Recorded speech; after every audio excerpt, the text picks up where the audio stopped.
ज़दारी, मरसिया, उर्दू ज़बान व अदब और लखनवी तहज़ीब पर दिलचस्प व मालूमाती वीडियोज़ देखने के लिए सब्सक्राइब और शेयर करें हमारा चैनल।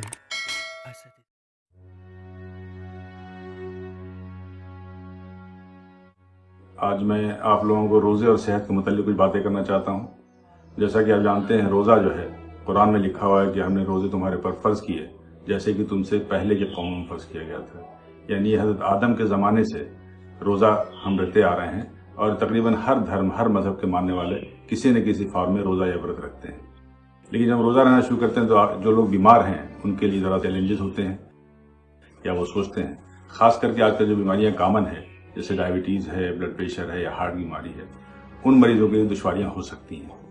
तो ख़ास करके मैं पहले बात करूँगा डायबिटीज़ के मरीजों की कि किन मरीजों को रोज़ा नहीं रहना चाहिए।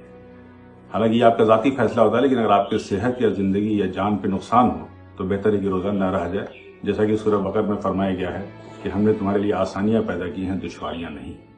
तो अगर रोज़ा रहने से आपकी जान को खतरा है तो बेहतर है रोज़ा न रहा जाए। डायबिटीज़ के वो मरीज़ जिनको टाइप 1 है, या वो मरीज़ जिनको इंसुलिन दिन में 2 बार से ज़्यादा लेनी पड़ती है, या वो मरीज़ जिनकी शुगर बार बार कम हो जाती है और उन्हें पता भी नहीं चलता, जिनको हम हाइपोग्लाइसीमिया अनअवेयरनेस कहते हैं, या वो मरीज़ जिनकी शुगर लगातार 250-300 से ज़्यादा बनी है, या वो डायबिटीज़ के मरीज़, या वैसे भी जो मरीज़ जिनको किडनी की बीमारी है, या हार्ट की बहुत एडवांस बीमारी है, या लीवर की बीमारी है, या कैंसर जैसी मनी बीमारियों से हैं, तो उन्हें रोज़ा नहीं रहना चाहिए।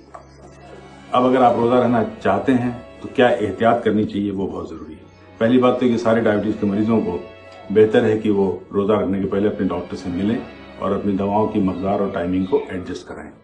खासकर आप इंसुलिन ले रहे हैं 1 या 2 बार, तो उसकी डोज का एडजस्टमेंट बहुत ही ज़रूरी है।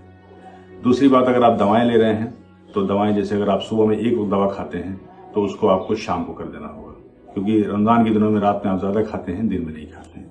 या अगर आप 2 दवाएं ले रहे हैं तो अक्सर हम लोग सुबह की दवाओं को डोज को कम कर देते हैं और शाम की दवाओं की डोज को उसी को कंटिन्यू करते हैं। लेकिन किसी भी हाल में आप याद रखिए कि दवाओं की डोज का एडजस्टमेंट रोज़ा रहने के पहले डॉक्टर के मशवरे के साथ बेहद ज़रूरी है। दूसरी चीज़ की शुगर की मॉनिटरिंग करते रहें। दिन में आप शुगर टेस्ट कर सकते हैं। याद रखिए रोज़े की हालत में भी शुगर को टेस्ट किया जा सकता है और टेस्ट करके अंदाज़ा कर लें कि शुगर कंट्रोल तो है या नहीं है, क्योंकि इसमें सबसे बड़ा रिस्क होता है वो हाइपोग्लाइसीमिया का होता है, यानी शुगर नॉर्मल से नीचे चले जाना। तो अगर रोज़ा रहने के दौरान आपको चक्कर आता है, पसीना आता है, बहुत धड़कन होती है या बहुत शदीद कमज़ोरी महसूस होती है, तो हो सकता है कि आपको हाइपोग्लाइसीमिया हो रहा है।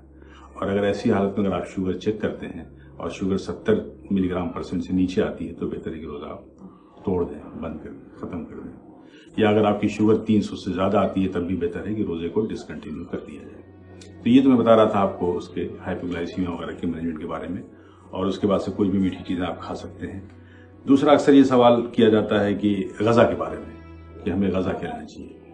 तो याद रखिए, सहरी पहली बात कि आप लेट टाइम में करें, यानी कि फजर के ज़रा सा पहले जो होता है उस वक्त करें, कि अगर आप बहुत पहले सहरी कर लेंगे तो हो सकता है एक दिन में आपको हाइपोग्लाइसीमिया हो जाएगा। और अगर अजान आप नहीं भी सुनते हैं तो इस बात को याद रखिए कि मस्जिदों में अजान इस वक्त नहीं हो रही है तो ये हाईटेक दौर है, आपके पास अलार्म क्लॉक होती है, मोबाइल है, तो आप अलार्म लगाएं, वक्त पर उठें और सहरी को करें। जहाँ तक ग़ज़ा का सवाल है तो उसमें हाई फाइबर डाइट लीजिए। फ्रूट्स जैसे कि सेब है, पपीता है, नाशपाती है या ऑरेंज है, ये ले सकते हैं आप। हरी सब्जियां जो चाहें ले सकते हैं। हाई फाइबर डाइट कहने मतलब कि जौ है, दलिया है, इन सब चीज़ों की बनी हुई चीज़ें आप ले सकते हैं। हाँ, चिकनी चीज़ों का परहेज़ करें, जैसे पराठा, समोसा, पकौड़ी, सब जहाँ तक हो सके इससे अवॉइड करें, क्योंकि अगर आप मीठी चीज़ें खाते हैं, शक्कर से बनी हुई चीज़ें खाते हैं और फैटी चीज़ें खाते हैं तो दिन में आपको प्यास ज़्यादा लगेगी और डिहाइड्रेशन का भी खतरा होगा। पानी का खास करके आप इस्तेमाल करें। 3 लीटर पानी बेहद ज़रूरी है, क्योंकि आज तो गर्मी का दिन है, दिन में डिहाइड्रेशन हो सकता है। तो सहरी के औकात में पानी भी पूरा पिएं और इफ्तार के बाद। अक्सर डायबिटीज़ के मरीज मुझसे सवाल करते हैं कि क्या रोज़ा खोलने के लिए खजूर ले सकते हैं। जी हाँ, आप 1 खजूर से रोज़ा खोल सकते हैं। याद रखिए, खजूर चाहे 1 लें या 10, सुन्नत तो है ही, तो 1 खजूर से भी रोज़ा खोला जा सकता है, उसे खा सकते हैं। लेकिन जो आम दिनों में आप परहेज़ कर रहे होते हैं उस परहेज़ को कंटिन्यू करें, उसी परहेज़ को जारी रखें, ताकि आपकी शुगर भी कंट्रोल है और आपकी इबादत भी पूरी हो जाए। दूसरा जो अक्सर एक बात होती है कि रोज़े में क्या अक्सर लोग कहते हैं कि ज़्यादा खाने लगते हैं। यकीन मानिए कि जो आम दिनों में आप खा रहे थे उससे कम भी खाते हैं तो बेहतर है आपकी सेहत के लिए, और एक अच्छा मौका है जिसमें आप अपनी सेहत बेहतर कर भी सकते हैं। जहाँ तक ब्लड प्रेशर के मरीजों का सवाल है, ब्लड प्रेशर के मरीज अक्सर ये देखा गया है कि उनका ब्लड प्रेशर थोड़ा रमज़ान के दिनों में कम हो जाता है। यानी रमज़ान एक मुफीद मौका है ब्लड प्रेशर कंट्रोल करने का। तो आप अपनी दवाओं की मकदार डॉक्टर के मशवरे के साथ थोड़ी कम कर सकते हैं और कोई खास एहतियात की ज़रूरत नहीं होती है। रोज़ा एक इबादत भी है और आपकी सेहत के लिए एक बहुत बड़ी नेमत भी है। रोज़े के अपने फ़वाइद होते हैं। जब आप रोज़ा रहते हैं तो आपके अंदर कुछ तिब्बी फ़ायदे यानी फिजिकल मेडिकल बेनिफिट्स होते हैं। उसके बारे में मैं थोड़ी बातें आपसे बता दूं।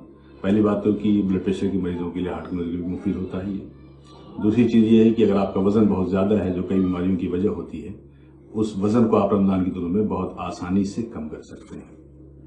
तीसरी ये देखा गया कि रमज़ान में जो साबितशुदा चीज़ है वो ये है कि रोज़ा रखने वालों की इम्यूनिटी बेहतर हो जाती है। रिसर्च ये भी बताते हैं कि कैंसर से बचाव का भी एक जरिया है, उन लोगों को कैंसर कम होता है। और सबसे अहम बात ये मैं बता दूं आपसे कि जो लोग जिंदगी में कम मकदार कम खाने का इस्तेमाल करते हैं या रोज़ा रहते हैं, उनकी उम्र, उनकी एवरेज लाइफ स्पैन ज़्यादा दिखी गई है मुकाबले दूसरों के।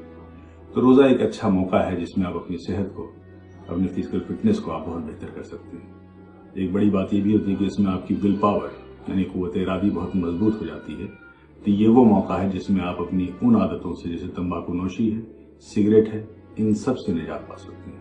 और याद रखिए ये सब चीज़ों से आज भी हमारे मुल्क में बहुत से मरीज जिनको ब्रोंकाइटिस, अस्थमा, सीओपीडी और कैंसर जैसी मौलिक बीमारियों के शिकार हो जाते हैं। तो ये अहद करें कि इस रमज़ान के दौरान आप इन बुरी आदतों को, इन नशा वाली चीज़ों को आप उससे निजात पा जाएंगे। एक आखिरी और अहम बात, ये जो वक्त है ज़रा चैलेंजिंग है हम सब के लिए, सारे मुल्क ऑलरेडी बल्कि पूरी दुनिया के लिए।